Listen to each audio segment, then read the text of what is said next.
We all set goals for the new year. Whether conscious or unconscious, you just can't help this time of the year but think about who you are, who you want to become, what you've achieved and what you want to achieve, and we start to dream about all the changes we're going to make in the new year. And goal setting is great, and I hope you're setting lofty goals for yourself, but if you're anything like me, you know that the changes you're going to make are going to be short-lived. You'll start with a hiss and a roar, reading a chapter a day, starting your day with a glass of water, and making the air bike your bitch every day. But around the 15th of January, you'll start to miss days, opting to scroll instead of read. You'll give coffee its rightful place back as the first beverage you consume for the day. And you'll start walking past the air bike as you hear it whisper, "You're a little bitch."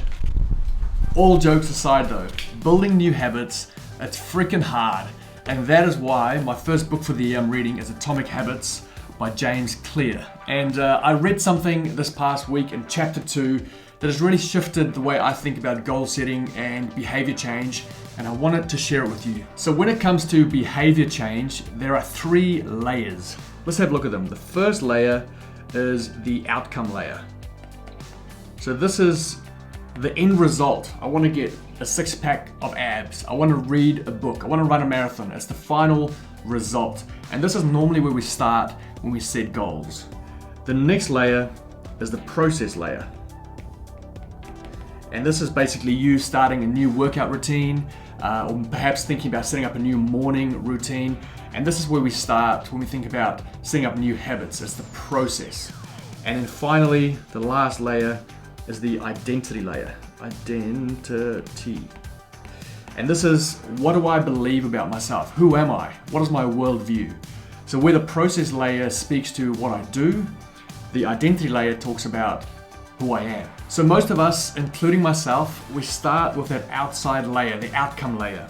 We make that our starting point, we think of a great goal we want to achieve, and we hope and pray that that goal will inspire us to then create some good habits, and finally those habits will, help us become who we want to be.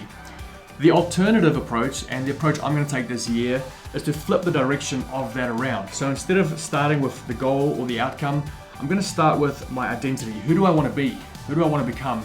And then based on that, I will set new processes or new habits that will then ultimately lead into greater outcomes or results or goals. The example they use in the book is simple but great. It's a smoker that's trying to give up smoking and someone offers them a cigarette. The first person is outcome focused and they respond by saying, "No thank you, I'm trying to stop smoking." The second person is identity focused and they respond with, "No thank you, I'm not a smoker." So the first person still sees himself as a smoker who's trying to give it up, they're trying to change their behavior, whereas the second person no longer identifies as a smoker. It's a really subtle difference, but it's powerful. All of a sudden, you don't have to convince yourself to do the right thing. You just act in accordance to the person that you already believe you are. And we see this play out in our lives every single day. Think about all the self-talk that we do to ourselves. We tell ourselves who we are or who we're not. "I'm not a morning person," or "I'm not good at remembering names," or I'm not built for weightlifting. And we just tell ourselves, we reiterate our identity to ourselves, and then our actions just line up with what we believe about ourselves. So this year, my encouragement to you is, instead of setting lofty goals, why not write down and think about the person that you want to be or want to become? A great way to do this is to take the goals that maybe you've already written down, already set for yourself for the year, and ask yourself, what kind of a person could achieve that goal? So for example, let's say you want a 6-pack abs in 2022. I don't know why I keep getting stuck on the 6-pack ab thing. Maybe that's because that's one of my goals.